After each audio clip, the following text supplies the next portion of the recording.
It's one of the mysteries of large families like the Duggars, of TLC's 19 kids and counting fame. How do they do it? Once you have, say, 10 children, how on earth do you find the energy and motivation to make kids 11 to 19? Well, Jim Bob and Michelle Duggar have the answers. Whatever you think of their large family and reality TV show, let's give credit where it's due.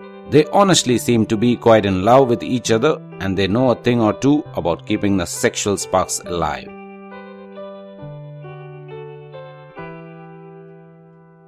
Michelle says a friend gave her advice to live by before she and Jim Bob married in 1984. She said, "In your marriage, there will be times you are going to be very exhausted. Your hubby comes home after a hard day's work, you get the baby to bed, and he is going to be looking forward to that time with you." She's talking about sex. Just so everyone's clear, be available. Anyone can fix him lunch, but only one person can meet that physical need of love that he has. And you always need to be available when he calls. At the time, as a young bride-to-be, Michelle says she couldn't imagine ever not wanting to be available for some quality married nookie. But with kids, she soon realized exhaustion can easily extinguish romance. So she's made an effort to follow her friend's advice, and with no birth control and 19 kids, it would seem she succeeded. That has been such a lifesaver for our marriage, Michelle feels. Seems to be working for Jim Bob too. We are like a newlywed couple every day, he enthuses.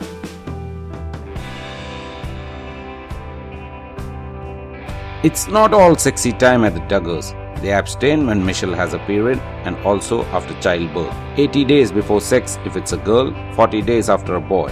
The timeline for abstinence after childbirth is loosely based on Old Testament traditions, but is more about what works for their marriage than about observing religious law, the Duggars say. A bit of abstinence, they have found, does make the heart grow fonder.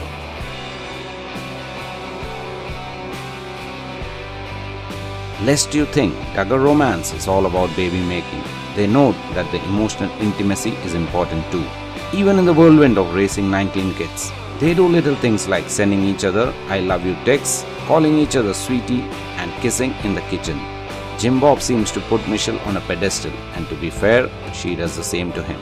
That's key in a relationship. The husband needs to cherish his wife and always treat his wife like a queen, Jim Bob says.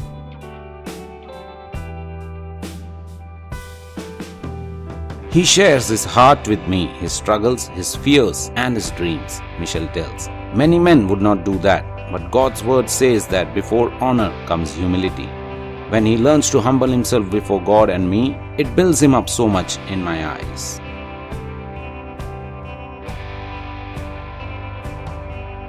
While many of us are trained to be detail-oriented and strive for perfection at work, Jim Bob says bringing that attitude home can be a relationship killer.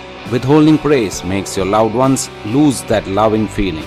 Expectations ruin relationships, Jim Bob warns.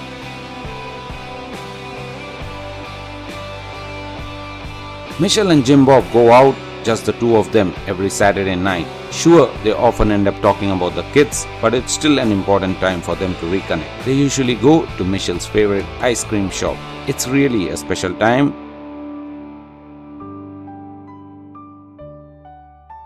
Well, after 30 years of marriage and 19 kids, Jim Bob and Michelle are still interested in discovering others' advice for a happy partnership. They recently met an Amish couple who had celebrated their 50th wedding anniversary and asked them the secret. Their answer? The phrases, "I was wrong" and "Will you forgive me?" So, is it not so simple, yet such wonderful ways to keep that spark alive in your marriage? Do pen your comments whether or not you agree in this Duggar formula.